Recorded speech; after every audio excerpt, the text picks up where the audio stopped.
Hello, and Randy here, and what are we looking at today? Well, we're looking at a John Deere 2510 that has done and gone the splits here.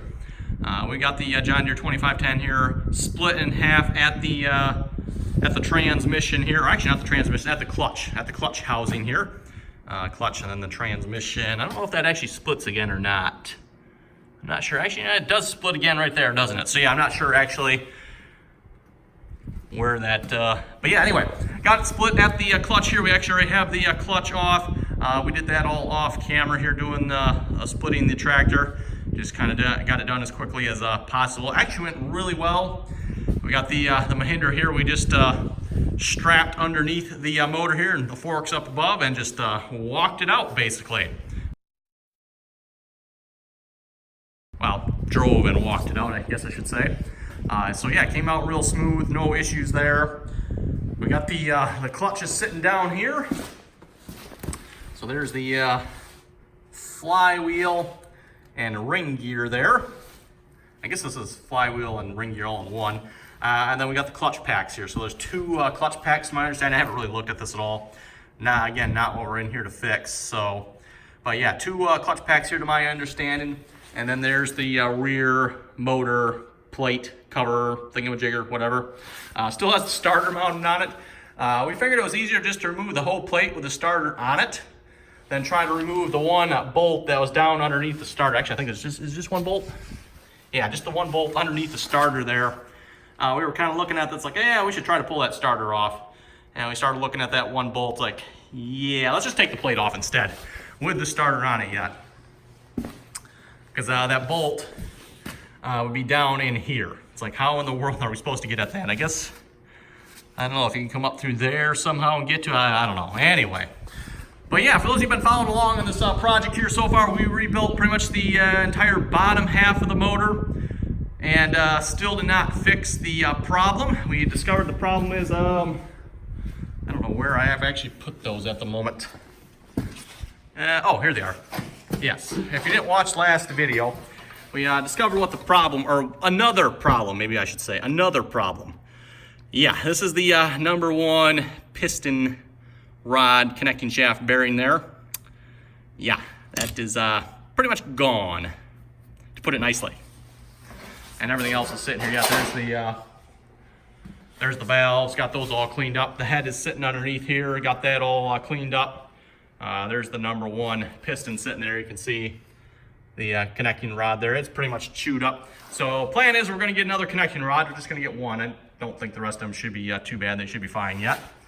And then gonna try to get a major overhaul kit, as well as a crankshaft. So this crankshaft has already been turned down 20. And the biggest bearings we can get are 30. So we don't think we can get another 10 turned out of that to fix the crankshaft. So our plan is we're just gonna get a new crankshaft. Looks like they're about 500 to 700 depending on which one we need. So that's gonna be hopefully what we're gonna get done in this video is pull that crankshaft out so we can check which one it is and get the right one ordered. So yeah, we're gonna get started on that here and we'll just do a high-speed video on that. Probably should take the front plate back off, I guess. Yeah, that's right, there's a gear on it, so we're gonna have to take it back off. Had it off once already, I guess we're gonna have to take it off again. So I guess maybe we should just probably start there.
Christmas goodies here.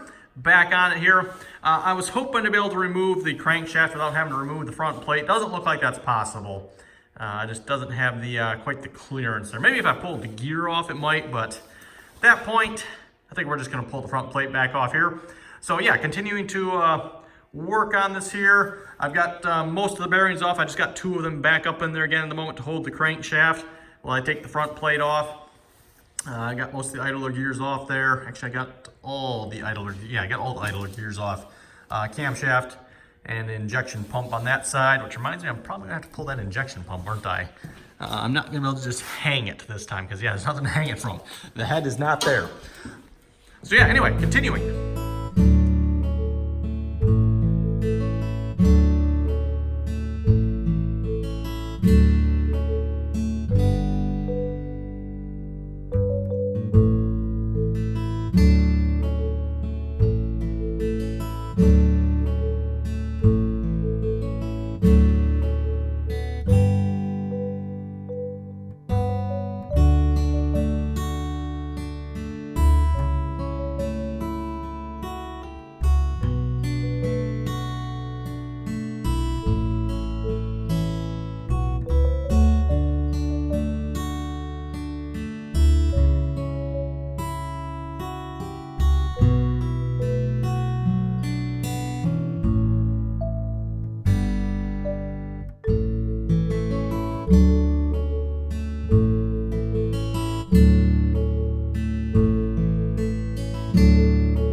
Okay, everyone, and there it lays, the crankshaft here. So you can look at the entire crankshaft. That is, of course, the rear of the motor there.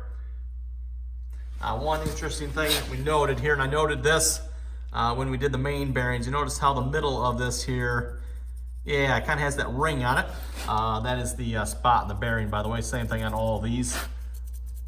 Rather interesting. And then, of course, we get to the #1 rod bearing. Wow, is that ugly? I mean, that is just ugly. I don't even know how to explain that. That's not pretty. And then, yeah, there's the last main bearing there. Gear, I'm sure we have to get that gear off there. The plan at this point, by the way, again, is to get a new crankshaft. Again, I don't think this one can be fixed. Well, from what I've been told, apparently you can layer weld back on here and then, of course, grind it back down. I don't know at that point. I'm thinking we're just going to go the new crankshaft bearing route. And then, of course, when we get the major overhaul kit, we'll have all standard bearings, everything will be easy peasy that way. You know, I suppose, like I said, we could get this one fixed, be probably 30 over rod bearings, and then of course we could still use our 10 over main bearings. Although technically, again, like I said, everyone, I mean, if we're going to get this fixed, we really should probably get this fixed as well. So then we would need new main bearings anyway. So yeah, I think just new crankshaft all around, new bearings. Again, that all comes in the major overhaul kit. Okay, so let's see, what else? You also probably seen in the video, we struggled quite a bit getting one of these liners out. Tried the slide hammer at first, just could not get any traction with that. And searched around a little bit. Finally found a hub puller on my slide hammer that fits beautifully underneath here and slid out like nothing. Like there was no force at all. I mean, we were with a slide hammer just hitting that thing hard, wasn't budging. We put this on it, like no force at all. I mean, we were getting ready to, it's like, okay, I'm gonna go get the big wrench and we'll, you know, really horse on this thing. Nah, didn't even, I barely any force at all. This liner just slid right out. One thing I did notice, the liner has a lot of rust on it, and I do mean a lot of rust. Look at that thing, my goodness. I find that kind of odd. This, I believe, is considered a wet sleeve because the sleeve is surrounded by coolant here, so coolant comes into direct contact with this sleeve. But yeah, kind of odd, the rust. I'm not sure. Just seems kind of odd to me it's rusty like that. Again, it is sitting in coolant, but still, I'm pretty sure they're not supposed to rust like that when they're sitting in the coolant. I could be wrong on that, but also looks like whoever put this in must have put some sort of gasket sealer around the top here. I don't know why that is. Not sure on that. Seems like there should be some sort of O-ring or something in here. I don't know. I'll have to look at the kit here and figure out what the kit comes with. So yeah, there we go, everyone. It is all out at this point. It's probably going to be some time before, well, actually, I might see a video on us cleaning it here, maybe. We'll see. Maybe I'll do a video on that. But it'll probably be some time before you see another video on this. At least I'll rebuild it anyway. I'm going to get the parts ordered. That'll probably undoubtedly take a little bit here. Again, you know, we got the holidays, so I'm sure the places are not going to be very quick at shipping any of this stuff. But yeah, I think we're on our way to getting this rebuilt here. One thing I will say before anybody says it, you know, I told you so. In fact, I think I've seen in the last video a few people have said that already. I think I mentioned this back when we were looking at the main bearings, everyone. I wanted to look at the rod bearings, but the decision was made not to. Because when we look at the rod bearings, we have to replace all the bolts. That, of course, equals money, and at least from John Deere, those bolts are not cheap. So again, in the interest of saving money, the decision was made not to check the rod bearings. So again, this tractor here, like I said, I'm not necessarily the one in charge of doing this here. I'm obviously the one doing the work, or most of it anyway. Got my dad helping me as well. He, by the way, is not in charge of it either. So, but yeah. So that is why we did not look at the rod bearings initially. And after looking at the main bearings again weren't really that bad. So it's like, well, they're probably okay. And again, everyone, we had found a spun bearing. The spun bearing was, the balancer shaft bearing on this side was spun. So it's not like we didn't find a spun bearing. We assumed when we found that spun bearing, that was probably the spun bearing. So wasn't expecting to find even more spun bearings here. But yeah, again, like I said, everyone, I'm not the one in charge of rebuilding this project here. So yeah, that is why we did not check the rod bearings. Basically at that point, it is my money going into the project, yes. But when I'm all said and done, I will get my money, or at least hopefully, I will get my money back out of this project. At least that's the hope anyway, so yeah. There it sits. There it sits. Anyway, if you folks have any comments, questions, be sure to throw them below. Any helpful suggestions, hints, got anything to add to this? Oh, camshaft, by the way. Camshaft looked pretty good. One thing I didn't know, let's see if I can get over here. We need to clean this up. It's a bit messy in here. Kind of got everything sitting around. Camshaft looked pretty good, except I noticed we got a chipped tooth on here. Now you're probably thinking, oh crap, we got to get a new camshaft. And you folks can correct me if I'm wrong here, I don't think we do, because this is for the distributor on the gas engine. I don't think this gear actually drives anything to my knowledge. So the fact that it's broken, I don't think matters. Could be wrong on that, but I don't think it matters.